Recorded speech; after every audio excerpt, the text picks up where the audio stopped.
This morning, as we focus on mothers and pay tribute to the mothers who are here, I'd like to explore the theme, Mothers are Stewards. And the text, as was read before, is Exodus 2, verses 1 to 10. A new Pharaoh had risen in Egypt, one who did not know Joseph. Threatened by the rate at which the Hebrew population was growing, the king gave a command that every boy born to the Hebrews should be killed by drowning in the river Nile. Jochebed, the mother of Moses, did not want her son to die, so she hid him in her home for 3 months. But obviously, Pharaoh's secret police would be searching house to house for young Hebrew boys, so Jochebed realized it was time to get her son out of the house. Her idea of a hiding place was the Nile, the last place anyone would think of hiding a baby. She used the same material that were used to make Egyptian riverboats and made a tiny boat for the baby and hid it among the reeds of the river Nile and left Miriam, Moses' sister, to watch it.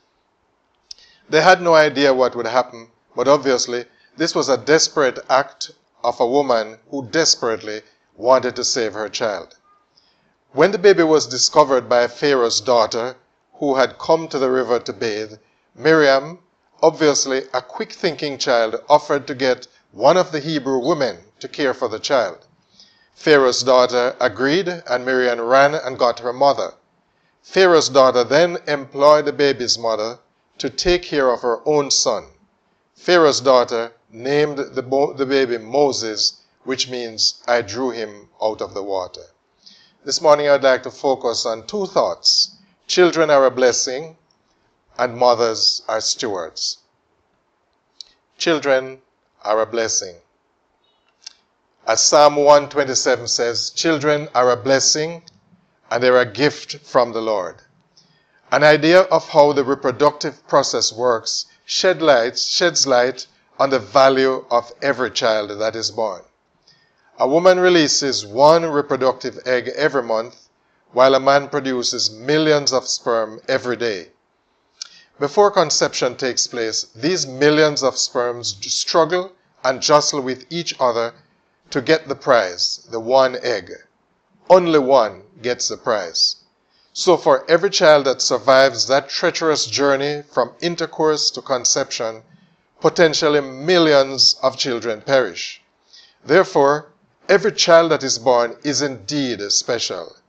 The story could have been about another child, one of those million sperms which perished.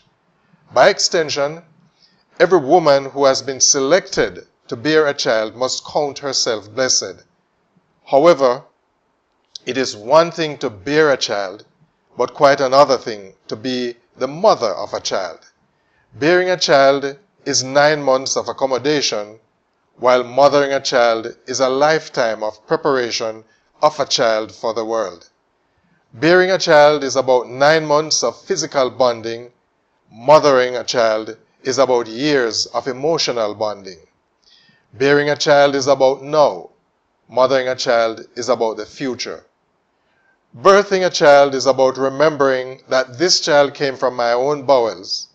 Mothering a child is recognizing that this child must be released to make his own mark on the world. A mother knows that a child is destined for a purpose beyond his immediate family, and she is neither equipped nor fitted to fulfill that purpose, only to point the child to the purpose. Children are not possessions, they are gifts to us, lent to us for a period, and mothers, true mothers, really know this. Children belong to the Lord and are merely lent to the world. All of God's gifts are investments, and the gift of a life is the greatest gift of all, and thus the greatest investment of all. The arrival of a child in the home and the society is like the receipt of a fortune overnight. What we do with that fortune is a function of our mindset. We could squander that fortune on food and clothes, and it will have a short, useless life. or we could invest it and increase our fortunes and that of the wider society. Children are not only connected to the mother or family into which they were born, they belong to the community. They are a gift to the world. Secondly, mothers are stewards. A mother is defined as a female parent who bears and nurtures a child. But bearing a child is not about ownership. Rather, it is about receivership, receiving and delivering something on behalf of another. Mothering a child is also not ownership, but stewardship, holding property in trust and investing that property on behalf of another. In other words, a mother is one who is selected by the Lord to nurture a child to impact the world according to the plan of God designed before the foundation of the world. A mother therefore knows that a child is not hers to keep for her own benefit. There comes a time when a mother releases that child to the task he has been sent to accomplish. Jochebed knew all of this, and for this reason, at an agreed time, she released Moses to Pharaoh's court to start his preparation for the assignment for which he was born. Hannah knew this, and for this reason, when Samuel was weaned, she handed him over to Eli. The word says in 1 Samuel 1, verses 27 and 28, I prayed for this child, and the Lord has granted me what I ask of him. This is Hannah speaking. So now I give him to the Lord. For his whole life he will be given over to the Lord. And he worshipped the Lord there. Mary knew this. Throughout the gospel, it is noted that Mary pondered these things in her heart. Luke 2, verses 19 and 2, verse 51. This was an indication that she realized that what the angel said was true. In Luke 1, 30 to 33, the angels said to her, Do not be afraid, Mary, for you have found favor with God. You will conceive and give birth to a son, and you are to call him Jesus. He will be great and will be called the Son of the Most High. The Lord God will give him the throne of his father David, and he will reign over Jacob's descendants forever. His kingdom will never end. So we can conclude that Jochebed handed Moses over to Pharaoh's daughter when he was a young boy. Moses was born not merely to be Jochebed's son, but to be the leader of God's people. We see Hannah handing over Samuel to Eli after she had weaned him. This is because at some point she realized that Samuel was not for her to hold on to. She might not have known exactly what he was meant to be, but she was convinced that he was meant to be more than her son. He became a priest, a prophet, and a judge. And indeed, Samuel was one of the greatest of all of these in Israel. But Mary gave Jesus back to God even before he was conceived. Motherhood is not about bearing a child. Neither is it about the length of time we spend with children. It is about realizing that a mother acts on behalf of God, nurturing the young life God has entrusted into her hands to mold into the person God designed that baby to be.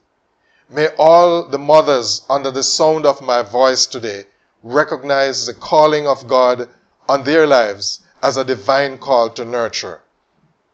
I want to emphasize the many mothers who are not biological mothers. You never bore children, and who raise, nurture, and teach or guide children other than their own biological children. You are just as special and essential as birth mothers, as biological mothers, and you deserve the same recognition and gratitude given to biological mothers. So whether you fit the role of biological, adoptive, step, or surrogate mother, whether you are a teacher, mentor, coach, or confidant, whether aunt, grandmother, cousin, or elder sister, whatever role you play in the life of a child, as long as you do the things that mothers do to set children on the path to responsible adulthood and the fulfillment of destiny, we say Happy Mother's Day to you. May God enable you to see that every time you affirm, empower, edify, or elevate a child in any way, you are helping to guide them onto the path of their destiny, and you are bringing glory to the name of God. I charge you, therefore, that as often as the opportunity presents itself, be the mother God has called you to be, for his name's sake. Amen.